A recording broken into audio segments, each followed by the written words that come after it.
Pernah nggak sih kamu ngerasa kayaknya kita tuh suka banget deh merencanakan segala macam hal tapi minim action atau eksekusi? Nah, ini dia beberapa alasan yang mungkin bisa jadi jawabannya.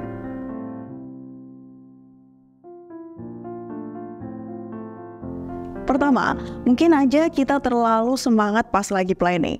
Kita tuh suka banget kayak lagi di awal tahun. Niatnya pengen sepanjang tahun olahraga setiap hari, makan sehat, belajar bahasa baru, dan sebagainya. Tapi, pas udah jalan beberapa hari, semangat itu bisa luntur begitu saja. Jadi bisa dibilang semangat awal kita tuh kayak kembang api, bercahaya sebentar tapi lama-lama memudar. Ketika ngalamin ini, bisa jadi alasannya tuh karena hilang motivasi atau motivasi kita kurang kuat untuk mencapai goals itu tadi. Alasan lainnya, mungkin kita suka terlalu ambisius. Maksudnya, kita punya rencana yang terlalu besar atau terlalu banyak hal sekaligus. Contoh, pengen nge-gym, belajar instrumen, ikut kursus online, dan merintis usaha baru dalam seminggu. Akhirnya, kita jadi kebanyakan komitmen dan gak bisa ngatur waktu dengan baik. Jadinya, planning bagus tapi eksekusinya jadi berantakan. Terus, jangan lupakan soal distraksi dan godaan yang selalu nongol saat kita mau eksekusi rencana.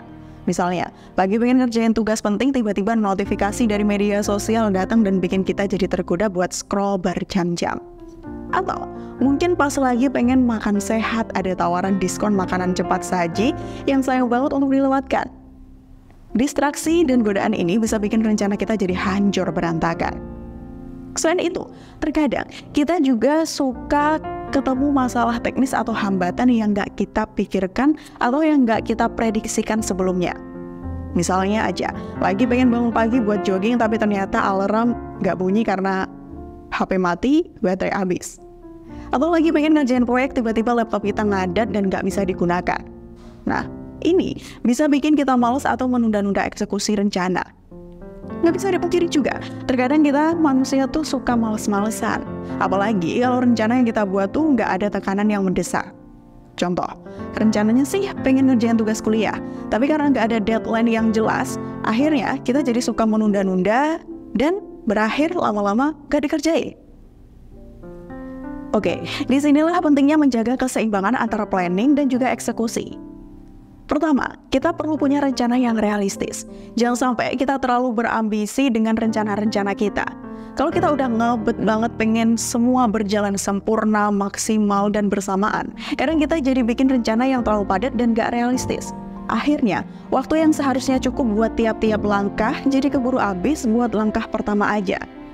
Jadi pastikan rencana kamu masuk akal dengan sumber daya yang kamu punya, termasuk waktu, tenaga, dan juga kemampuan kamu. Kedua, jangan takut buat beradaptasi. Kita kan nggak bisa memprediksi semua hal dengan sempurna. Selalu ada kemungkinan adanya perubahan rencana karena berbagai faktor yang tidak terduga. Jadi, daripada keras kepala dan tetap ngotot dengan rencana awal yang udah dibuat, lebih baik buka diri untuk lebih fleksibel dan siap menghadapi perubahan. Itu bukan berarti rencana kamu gagal, tapi lebih ke kemampuan kamu dalam beradaptasi dengan situasi yang mungkin berubah.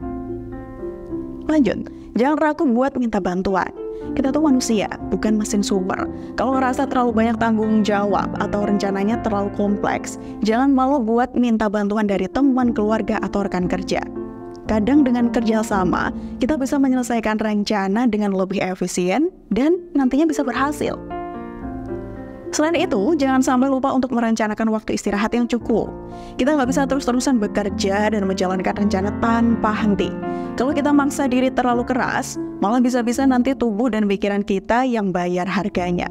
Jadi pastikan kamu punya waktu untuk istirahat, untuk refresh, biar kamu bisa tetap produktif dan fokus saat menjalankan rencana.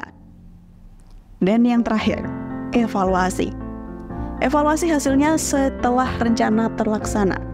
Ini langkah yang sering terlewatkan, padahal penting. Setelah semua selesai, coba duduk sejenak dan lihat apa yang udah kamu lakukan secara berhasil dan apa yang masih perlu diperbaiki. Dari sini, kamu bisa ambil pelajaran berharga buat rencana-rencana selanjutnya. Jadi fokusin 1 atau 2 hal dulu, baru tambahin pelan-pelan. Jangan lupa ingetin diri sendiri kenapa rencana ini penting dan apa tujuannya. Ini bisa jadi motivasi buat kita untuk tetap jalanin rencana. Dan kalau di tengah jalan mandek, kita bisa ingat-ingat lagi motivasi kita tadi itu apa sih?